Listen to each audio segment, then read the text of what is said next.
And then, of course, the visitors. When you open your mind to the idea that there is one kind of visitor, there's no particular reason not to think that there may not be more than one type. Parallel to that, I would also point out, we talk about 4 fundamental forces in the universe: the weak nuclear force, the strong nuclear force, electromagnetism, and gravity. The 4 basic things that make everything what it is.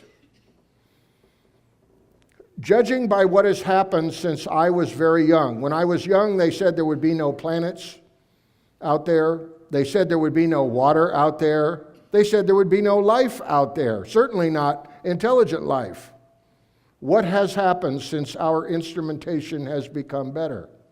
Now everyone's bored with the stories of discovering new planets. They are stumbling over water in space. If we can ever get our interstellar transportation going, we're never going to be short of drinking water. All we got to do is melt ice. It's everywhere out there in our own solar system. So I'm just going to throw this out to you. I think that someday, this is my theory, can't prove it, I believe that life is going to turn out to be the 5th force in the universe. And I don't think it's going to be any different than it is on Earth, because on Earth, we have life existing from the edges of the atmosphere under lethal radiation that would kill any of us very quickly, to creatures at the bottom of the ocean that live on thermal vents in the floor of the sea. They survive on heat and chemicals. Those creatures are alive. And a couple of years ago, my wife, for a birthday present, we went to the aquarium in Newport, Oregon. And we paid a little extra money, and I got to meet an extraordinary lady. And I'll introduce you to her in a moment. Just throw that out. I hate to think that we're the best that they could come up with.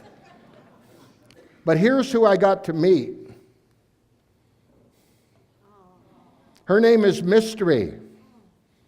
She has 9 brains. 1 central brain and 1 each for her tentacles. She can individually control every sucker on her arms. She can control each of those arms. While I was meeting with her over here, the other lady who was there with her 2 children had just taken a shrimp out of a bag over here.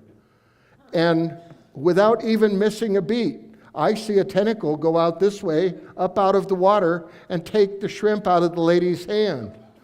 And I'm looking down at this thing, and I'm thinking, you know, you're a whole lot smarter than I thought you were. And, I mean, let's face it, when they were passing out natural defenses, the octopus cut in front of the line and got the best of them.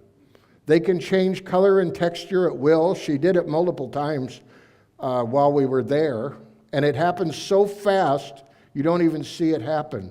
They can solve problems. They can escape.